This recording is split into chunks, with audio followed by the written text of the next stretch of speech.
ஏசாயா தீர்க்கதரிசன புஸ்தகம் 26ஆம் அதிகாரம் 4ஆம் வசனம். ஏசாயா 26:4. கர்த்தரை என்றென்றைக்கும் நம்புங்கள். கர்த்தராகிய யெகோவா நித்திய கன்மலையாய் இருக்கிறார். கர்த்தரை என்றென்றைக்கும் நம்புங்கள். கர்த்தராகிய யெகோவா அவர் நித்திய கன்மலையாய் இருக்கிறார். ஆண்டவரை நீங்கள் என்றென்றைக்கும் நம்பினார். இந்த ஆண்டவர் எப்படி இருக்கிறார்? நமக்கு கன்மலையாய் இருக்கிறார். அல்லேலூயா. இந்த கன்மலை என்ன செய்யும்? நம்மை பாதுகாக்கும். அல்லேலூயா. நம்மை பாதுகாக்கும். யோசித்து கூட பார்க்க முடியாது இந்த கன்மலை நம்ம எப்படி பாதுகாக்கும் என்று. ஆண்டவரை நம்புங்க. கர்த்தரை என்ன செய்யுங்க? நம்புங்க. ஏன் நம்ப முடியல? நம்ப முடியாம எது நம்மளுடைய வாழ்க்கையில நமக்கு முன்பாக இருக்கிறது? நல்லா கவனமா கேளுங்க. ஆபிரகாம் தன்னுடைய மகனாகிய ஈசாக்கை பலியிடும்படியாக ஆபிரகாம் அவர் கொண்டு போறார். ஈசாக்கு அவர் ஒரு குழந்தை அல்ல, ஒரு சின்ன ஒரு பிள்ளை அல்ல. அவர் ஒரு வாலிப ஒரு பையனாக அவர் இருந்தார். எப்போ பலி செலுத்தும்படியாக ஆபிரகாம் கொண்டு போகும்போது he was a teenager. ஒரு வாலிப வயதுடைய ஒரு வாலிபன். யோசித்து பாருங்க, எந்த அளவுக்கு ஒரு வாலிபனுக்கு ஒரு பலன் இருக்கும். கூட போகிறது ஒரு வயசான ஒரு தாத்தா. அல்லேலூயா. கூட போகிறது யாருங்க? சொல்லு, சத்தமா சொல்லு. ஒரு வயதான ஒரு தாத்தா. ஆனால் இந்த வாலிபனாகிய இந்த ஈசாக்கு he did not resist. அவன் பெருசா அவன் ஒரு சண்டை போடல, இல்லை பெரிய வாக்குவாதத்திற்குள்ளாக அவன் கடந்து வரல. அவன் நினைத்திருந்தா தள்ளி விட்டுட்டு அவன் ஓடி வந்திருக்க முடியும். அல்லேலூயா. But Isaac did not do it. அப்படிப்பட்ட காரியத்தை ஈசாக்கு அவன் செய்யவில்லை. அல்லேலூயா. ஏன் செய்யவில்லை? he knows. அவன் பார்க்கிறான், ஆபிரகாமை பார்க்கிறான். ஆண்டவர் ஆபிரகாமோடு பேசுகிறத ஆபிரகாம் கேட்கிறார். ஆபிரகாம் பேசுகிறத ஆண்டவர் கேட்கிறார். இதெல்லாம் முன்னாடியிலிருந்து அவன் பார்த்து கொண்டு இருக்கிறான். அல்லேலூயா. ஆமென். இதெல்லாம் என்ன செய்யறாரு? ஈசாக்கு வாலிபனாக அவர் பார்த்து கொண்டு இருக்கிறார். God speaks and his father hears. Hallelujah. The voice of God. Abraham தன்னுடைய மகனை அந்த ஆல்டர்ல, அந்த பலிபீடத்துல அவன் கட்டுகிறான். கட்டும்போது யோசித்து பாருங்க, ஒரு வாலிபன் அந்த இடத்திலிருந்து திமிரிட்டு அவன் வெளியே ஓடி வரக்கூடிய சாத்தியக்கூறு இருக்கா இல்லையா? அல்லேலூயா. ஒன்றில் 3 வயசே என்ன நாட்டம் பண்ணுது? ஸ்கூலுக்கு கிளம்ப வைக்கும் போது 3 வயசு 4 வயசு பெரிய சேட்டை பண்ணுது. 3 வயசு 4 வயசே பெரிய சோப்பு தூக்கி வெளியே போட்டுருது. பக்கெட்டில் இருக்கிற தண்ணியெல்லாம் கீழே ஊற்றிடு. தண்ணி இருந்தால் தானே நீ என்னை குளிப்பாட்டுவ, தண்ணி இருந்தால் தானே நீ குளிப்பாட்டுவ. தண்ணியெல்லாம் என்ன பண்ணுது? கீழே தள்ளி விட்டுட்டு அது ஓடிடுது. எது? 4 வயசு. டவலை எடுத்து ஒளிச்சு வச்சிருச்சு. ஸ்கூல் பேக் எடுத்து ஒளிச்சு வச்சிருது. நீ தேடு அப்படின்னு. நீ தேடி என்ன ஆகும்? டைம் ஆகும். அப்புறம் ஸ்கூலுக்கு போக முடியாது. 4 வயசு 5 வயசு இந்த காரியங்கள் எல்லாம் செய்து இவன் he was a teenager. அவன் ஒரு வாலிபன். அல்லேலூயா. அவன் ஒரு வாலிபன். ஆபிரகாம் கையெல்லாம் கட்டி அவனை அந்த பலிபீடத்தின் மேலே வைக்கிறாரு. he submitted himself. தன்னையே அவன் அதற்கு ஒப்பு கொடுத்துட்டான். எதற்கு ஒப்பு கொடுத்தான்? அவங்க அப்பா கத்தியால குத்த, அதுக்கு பிற்பாடு அந்த சரீரத்தை எரிக்க. அவனுக்கு தெரியும் பலிபீடத்தில் என்ன ஆடை எப்படி செய்வாங்க. அதை வெட்டி அதை மேலே வைத்து அதை எரிப்பார்கள் என்று தெரியும். இப்போ அந்த ஆடு இருக்கிற இடத்துல யார் இருக்கிறா? ஈசாக்கு இருக்கிறார். அவருக்கு தெரியுது இப்போ என்ன பண்ணுவாங்க? கத்தியால என்னை குத்துவாங்க. அதுக்கு பிற்பாடு என்ன செய்வாங்க? நெருப்பால என்னை எரிப்பார்கள். இதெல்லாம் அவன் கையில் கயர்னால கட்டி அந்த பலிபீடத்தின் மேல் படுத்து கொண்டு இருக்கும்போது அவனுக்கு எல்லாம் தெரியுது. ஆனால் அதிலிருந்து அவன் வெளியே அவன் ஓடவில்லை. அல்லேலூயா. அது மாதிரி ஒரு நேரத்தில் அவன் ஒரு விஷயத்தை பார்க்கிறார். யாரு? ஈசாக்கு பார்க்கிறார். பரிசுத்த வேதத்தில் ஆதியாகமத்தின் புஸ்தகம் 22ஆம் அதிகாரத்தில் பாருங்க, 10ஆம் வசனத்திலிருந்து 14ஆம் வசனம் முடிய பார்க்கலாம். பின்பு ஆபிரகாம் தன் குமாரனை வெட்டும்படிக்கு தன் கையை நீட்டி கத்தியை எடுத்தான். 9வது வசனத்திலிருந்து பார்க்கலாம். தேவன் அவனுக்கு சொல்லி இருந்த இடத்திற்கு வந்தார்கள். அங்கே ஆபிரகாம் ஒரு பலிபீடத்தை உண்டாக்கி கட்டைகளை அடுக்கி தன் குமாரனாகிய ஈசாக்கை கட்டி, இதை நான் சொன்னேன், குமாரனாகிய ஈசாக்கை கட்டி அந்த பலிபீடத்தில் அடுக்கிய கட்டைகளின் மேல் அவனை கிடத்தினான். நல்லா கவனமா கேளுங்க. பலிபீடத்தோட சேர்த்து ஈசாக்க கட்டலை, பலிபீடத்தோட சேர்த்து ஈசாக்க கட்டலை. அப்புறம் ஏன் கட்டினாருன்னு நீங்கள் கேட்கலாம். அதை பலி செலுத்தும் போது அவர்கள் வெட்டும் போதோ இல்லை நெருப்பு வைக்கும் போதோ அது கீழே விழுந்துடும். ஏன்னா நெருப்பினுடைய அந்த தன்மை எலும்புக்குள்ளாகி வரும்போது எலும்பெல்லாம் ஸ்டிஃப் ஆகிடும். அப்படியே ஸ்டிஃபாக என்னாகும், அதை வேற பக்கம் திரும்பும். இப்போ இந்த இடத்துல அவர் தப்பித்து ஓடக்கூடிய சாத்தியக்கூறு இருக்கா இல்லையா? இருக்கு. வாலிபன் பக்கத்தில் இருக்கிறது ஒரு வயதான ஒரு நபர், வயதான ஒரு தாத்தா பக்கத்தில் இருக்கு. ஈஸியா தள்ளி விட்டுட்டு அவன் தப்பித்து வந்திருக்கலாம். ஆனால் என்ன செய்யல, அவன் தப்பித்து வரல. இந்த நேரத்தில் he witnessed something so unusual, வித்தியாசமான ஒரு காரியத்தை இந்த ஈசாக்கு பார்க்கிறார், ஆபிரகாம் பார்க்குறாங்க, 2 பேருமே பார்க்குறாங்க. என்னன்றது வாசிங்க வேகமாக. பின்பு ஆபிரகாம் தன் குமாரனை வெட்டும்படிக்கு தன் கையை நீட்டி கத்தியை எடுத்தான்.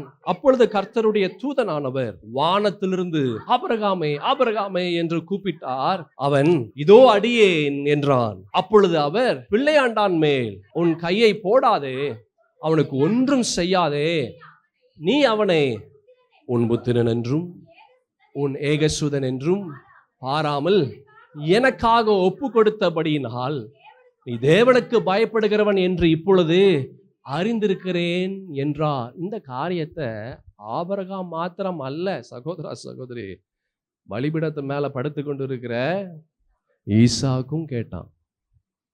அல்லேலூயா. வாசிங்க அதுக்கு பிற்பாடு.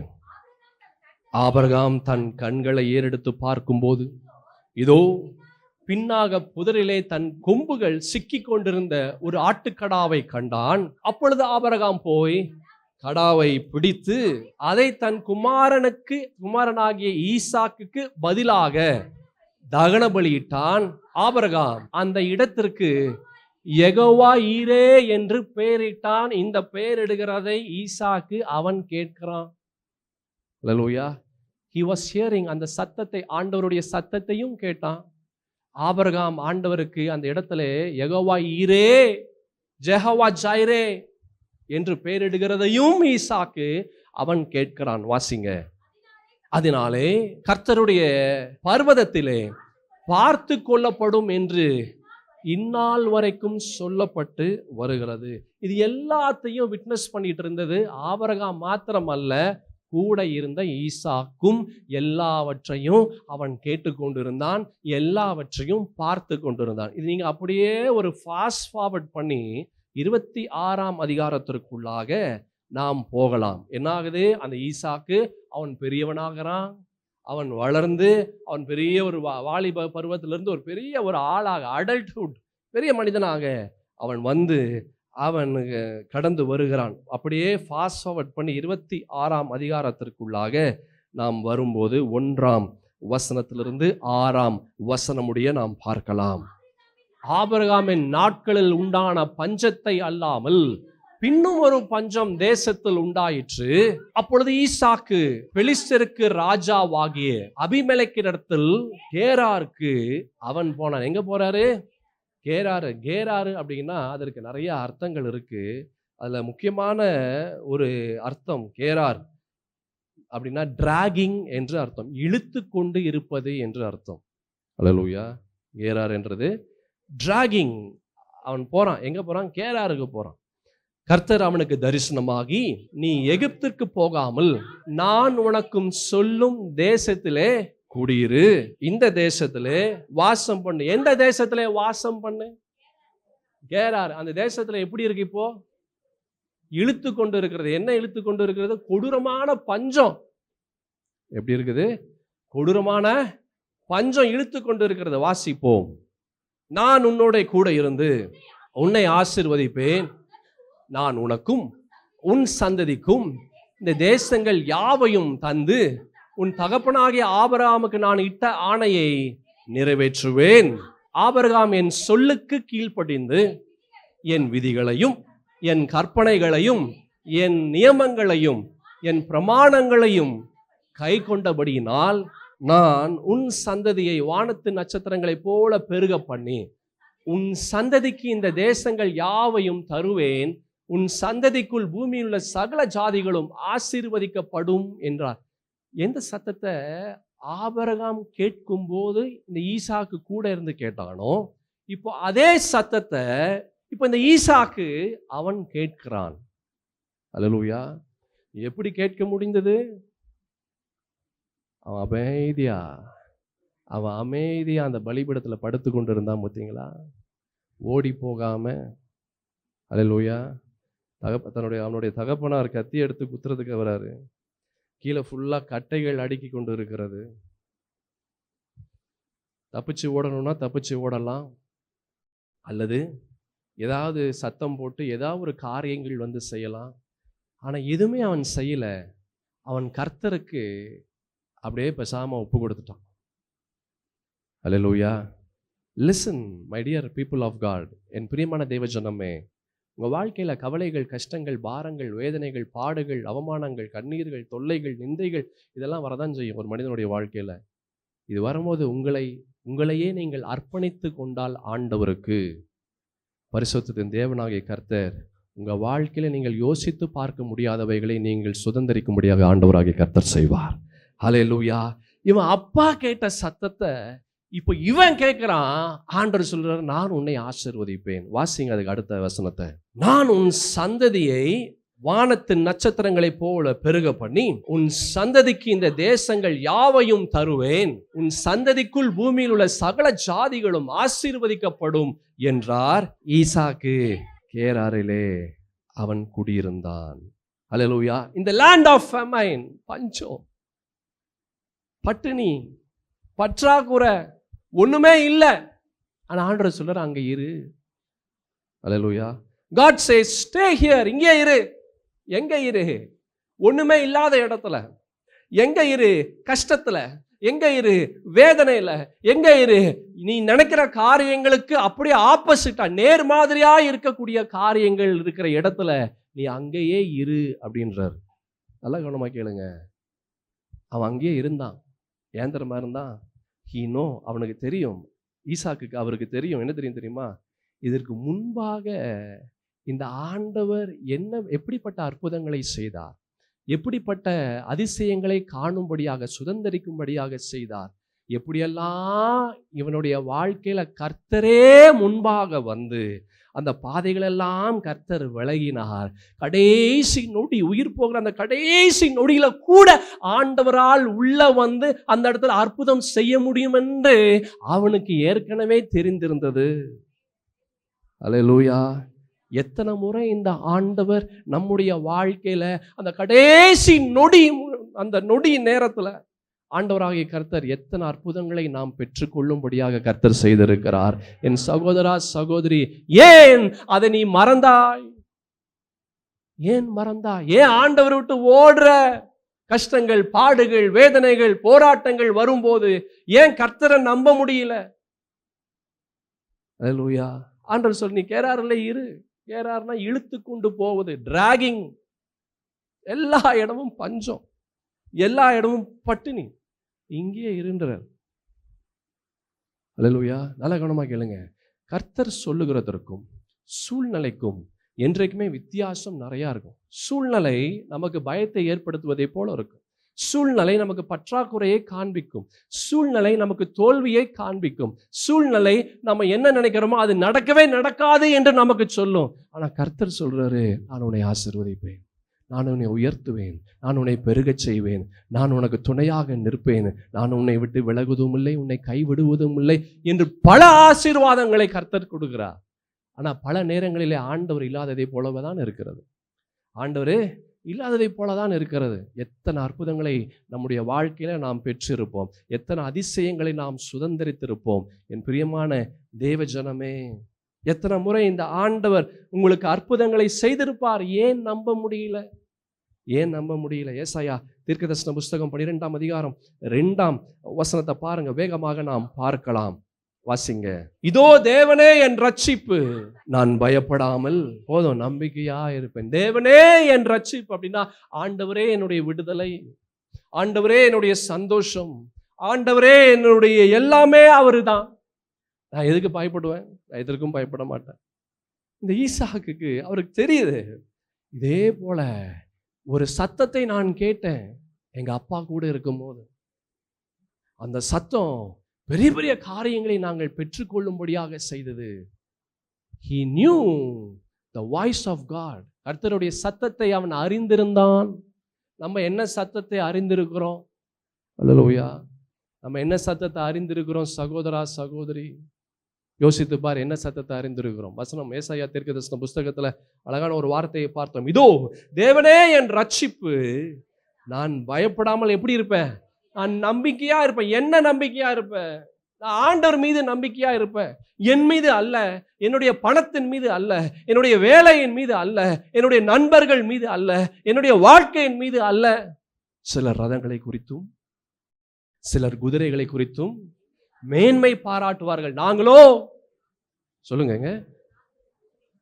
எங்களுடைய கர்த்தருடைய நாமத்தை குறித்தே நாங்கள் மேன்மை பாராட்டுவோம். நான் ஆண்டவரை தாங்க உயர்த்துவேன். நான் கர்த்தர் மீது தாங்க நான் நம்பிக்கையோடு இருப்பேன். நான் கர்த்தரை தாங்க பற்றி இருப்பேன். நான் ஆண்டவரை தாங்க சார்ந்து இருப்பேன். என் சகோதர சகோதரி, ஏன் நம்ப முடியல? அல்லேலூயா. ஏன் நம்ப முடியல? 2 தீமோத்தேயுவின் புஸ்தகம் 2ஆம் அதிகாரம் 12வது வசனத்தை வேகமாக நாம் பார்க்கலாம். அவரோடு கூட பாடுகளை சகித்தோமானால் அவரோடு கூட ஆளுகையும் செய்வோம். நாம் அவரை மறுதலித்தால் அவரும் நம்மை மறுதலிப்பார். அவரோடு கூட பாடுகளை சகித்தோமானால் அவரோடு கூட ஆளுகையும் செய்வோம். அல்லேலூயா. ஏன் சகிக்க முடியல? உன்னுடைய வெயிட்டிங் பீரியட், காலம் தாமதமாகுது, காலம் தாமதம், இன்னும் எனக்கு எதுவும் நடக்கல, இன்னும் எனக்கு எதுவும் நடக்கல. பொறுமையோடு இரு. அல்லேலூயா. பொறுமையோடு இரு. ஏற்ற காலத்திலே கர்த்தர் உங்க வாழ்க்கையில எவைகளை முன்குறித்து வைத்தாரோ அந்த ஏற்ற காலத்திலே ஏற்றவைகளை நீங்க சுதந்திரிக்கும்படியாக கர்த்தர் செய்வார். அல்லேலூயா. ஆபிரகாம் கத்தி எடுத்து உயர்த்துறான்.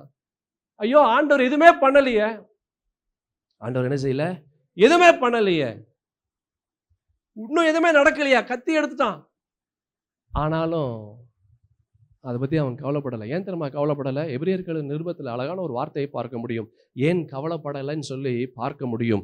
எபிரேயர்கள் நிருபம் 11ஆம் அதிகாரம் 17ஆம் வசனத்திலிருந்து 19ஆம் வசனமுடைய பார்க்கலாம் வேகமாக. மேலும் விசுவாசத்தினாலே ஆபிரகாம் தான் சோதிக்கப்பட்ட போது ஈசாக்கை பலியாக ஒப்பு கொடுத்தான். ஈசாக்கினிடத்தில் உன் சந்ததி விளங்கும் என்று அவனோடு சொல்லப்பட்டிருந்ததே. இப்படிப்பட்ட வாக்கு தத்தங்களை பெற்றவன் மரித்தோரிலிருந்து எழுப்ப தேவன் வல்லவராய் இருக்கிறார் என்று எண்ணி தனக்கு ஒரே பேரானவனையே பலியாக ஒப்பு கொடுத்தான். மரித்தோரிலிருந்து அவனை பாவனையாக திரும்பவும் பெற்றுக்கொண்டார். முன்னாடி வசனத்தை பார்த்தீங்கன்னா 18வது வசனத்துல அந்த கடைசி இதுல பகுதியில பார்த்தீங்கன்னா மரித்தோரிலிருந்து எழுப்ப தேவன் வல்லவராய் இருக்கிறார் என்று எண்ணினான். குத்துனா கூட ஆண்டவர் திரும்ப கொண்டு வந்துருவாருன்னு நினைச்சான். அதுதாங்க விசுவாசம், அதுதாங்க நம்பிக்கை. அல்லேலூயா. இந்த நம்பிக்கை விசுவாசத்தை ஈசாக்கு அவன் பார்த்து கொண்டே இருக்கிறான். கீழே வரும்போதே அவன் கேட்கிறான், அப்பா விறகு இருக்கு, நெருப்பு இருக்கு, ஆனா என்ன இல்லை? பலி இல்லை. அப்போ ஆபிரகாம் சொல்றாரு, கர்த்தர் பார்த்து கொள்வார். இது எல்லாமே அவன் கேட்கிறான், இது எல்லாமே அவன் பார்க்கிறான். He had a relationship with the word of God and with the power of God. கர்த்தருடைய வல்லமையில, கர்த்தருடைய வார்த்தையில, கர்த்தருடைய சத்தத்துல அவனுக்கு ஒரு உறவு இருந்தது. ஆண்டவரோடு ஒரு உறவு. அவனுக்கு டைரக்டா இல்லைன்னா கூட அவனுடைய அப்பா மூலமாக அவன் அதை பார்த்து தனக்குள்ளாக கொண்டு வந்தான். நீ எதை பார்த்து கொண்டு இருக்கிற சகோதரா சகோதரி? அல்லேலூயா. நீ எதை பார்க்க? தோல்வியே நீ பார்த்த அவிசுவாசமான வார்த்தைகளை நீ பார்த்து கேட்டுக்கொண்டே இருந்தா. கர்த்தர் வெறுக்கக்கூடிய காரியங்களை நீ பார்த்து, கர்த்தர் வெறுக்கக்கூடிய காரியங்களை நீ கேட்டுக்கொண்டே இருந்தா வாழ்க்கையில நன்மைகளை நீ பெற்றுக்கொள்ள முடியாது. வாழ்க்கையில் இருக்கிற ஆசீர்வாதத்தை நீ இழக்கக்கூடிய ஒரு நிலை வரும். ஏன் நம்ப முடியல ஆண்டவரை? ஏன் நம்ப முடியல? நீ பார்க்கிற விஷயம் அப்படி இருக்கு. அல்லேலூயா. நீ கேட்கிற விஷயம் அப்படி இருக்கு. Do you have a relationship with God? உனக்கும் ஆண்டவருக்கும் ஒரு உறவு இருக்கா என்று யோசித்து பார் சகோதரா, சகோதரி. அல்லேலூயா. அவன் படுத்துட்டு இருக்கிறான் பலிபீடத்துல, கத்தியை வச்சு குத்துறதுக்கு வரும்போது ஆண்டவர் சொல்றாரு, ஏய் நீ ஒன்றும் செய்யாத. இதெல்லாம் அவனும் கேட்டுக்கொண்டு இருக்கிறான். பின்னாடி ஒரு ஆட்டுக்கடா வருது, அதை கொண்டு வந்து இவனுக்கு பதிலாக பலி செலுத்துறாங்க, அதை அவன் பார்த்து கொண்டு தான் இருக்கிறான். இது ஒரு மனிதனை என்ன செய்யுது? உருவாக்குது ஆண்டவருக்கு நேராக. அல்லேலூயா. ஏன் நம்மளை உருவாக்க முடியல? இதே போல எத்தனை அற்புதங்களை நாம் பார்த்திருக்கிறோம், எத்தனை அடையாளங்களை கர்த்தர் நமக்கு கொடுத்திருக்கிறார். ஏன் நம்மளை உருவாக்கல? அல்லேலூயா. 1 பேதுருவின் புஸ்தகம் 1ஆம் அதிகாரம் 6-7 வசனங்களை நாம் எடுத்து வாசிக்கலாம் வேகமாக. 1 பேதுருவின் புஸ்தகம் 1ஆம் அதிகாரம் 6-7 வசனங்கள். இதிலே நீங்கள் மிகவும் சந்தோஷப்படுகிறீர்கள் என்றாலும் துன்பப்பட வேண்டியது அவசியமா இருக்குது. துன்பம் வந்தா நமக்கு பிடிக்கிறது இல்லை, இன்பம் வந்தா அப்படி பிடிக்குது. பணம் வந்தா சந்தோஷமா இருக்குது, சோத்திரம் சோத்திரம் சோத்திரம்ன்றோம். பணம் வந்து செலவழிச்சதுன்னா ஐயோ ஆண்டவர் வேண்டாம், ஆண்டவர் வேண்டாம், ஆண்டவர் வேண்டான்றோம். அல்லேலூயா. ஆண்டவர் வந்து ஒரு ஏடிஎம்ஐ போல நம்ம வந்து கருதுகிறோம். ஒரு ஏடிஎம் மிஷினை போல, ஒரு ஏடிஎம் மிஷினை போல. குடு குடு குடு குடு, சமாதானத்தை கொடு, சந்தோஷத்தை கொடு, பணத்தை கொடு, சுகத்தை கொடு, ஆரோக்கியத்தை கொடு, குடு குடு குடு, தா தா தா. பரிசுத்த வேதத்தில் ஒரு வசனம் இருக்கு, நீதிமொழிகளின் புஸ்தகத்துல 30ஆம் அதிகாரம் 15வது வசனம். தாத்தா என்கிற 2 குமாரத்திகள் அட்டைக்கு உண்டு, திருப்தி அடையாத 3 உண்டு, போதும் என்று சொல்லாத 4 உண்டு. இதுல ஏதாச்சும் ஒண்ணு வந்தாலே காலி. இதுல ஏதாச்சும் ஒண்ணு வந்தாலே காலி. 3 விஷயம் இருக்குது. ஒண்ணு, தாத்தா என்கிற 2 குமாரத்தி அட்டைக்கு உண்டு, திருப்தி அடையாத 3 உண்டு, போதும் என்று சொல்லாத 4 உண்டு. அல்லேலூயா. ஆண்டவர் அப்படிதான் நம்ம வந்து பாவிக்கிறோம், அப்படிதான் நம்ம யோசிக்கிறோம். தா குடு, எனக்கு இப்பவே செய், இப்பவே செய். இப்ப நீ செய்யல, நான் வந்து ஜெபம் பண்ண மாட்டேன். இப்ப எனக்கு இந்த அற்புதம் வரல, எனக்கு இந்த பண கஷ்டம் தீரல, நான் வந்து இனிமேல் நான் வந்து கிறிஸ்தவனாவே இருக்க மாட்டேன். என்னது இது? பிளாக்மெயில். ஆண்டவரையே பிளாக்மெயில் பண்றோம். ஆண்டவரையே பிளாக்மெயில் பண்ற கிறிஸ்தவர்கள் அநேகர் இருக்கிறாங்க. அல்லேலூயா. என் சகோதர சகோதரி, இப்படி இருக்காத. You must have a relationship. ஒரு உறவு இருக்கணும். ஆமென். ஒரு உறவு என்ன ஆனாலும் பரவாயில்ல. ஆபிரகாமுக்கு ஒரு உறவு இருந்தது, ஆண்டவருக்கும் ஆபிரகாமுக்கு ஒரு உறவு இருந்தது. கொண்டு போட்டாலும் பரவாயில்ல, திரும்ப என் தேவனாகி கர்த்தர் அவர் கொண்டு வந்துருவார். யோபு சொல்றாரு, அவரை கொன்று போட்டாலும் என்ன செய்ய மாட்டேன், அவர் மேல் நம்பிக்கை. செத்து போனாலும் பரவாயில்ல, நான் ஆண்டவர் விட்டு நான் போக மாட்டேன். அதுதாங்க நம்பிக்கை, அதுதான் நம்பிக்கை. இந்த வசனத்துல பார்த்தோம், துன்பப்படுவது மிகவும் எப்படி இருக்குதா? அவசியமா இருக்கு. அவசியம். நமக்கு அவசியம் இல்லை. நமக்கு ஐயோ வேண்டாம்.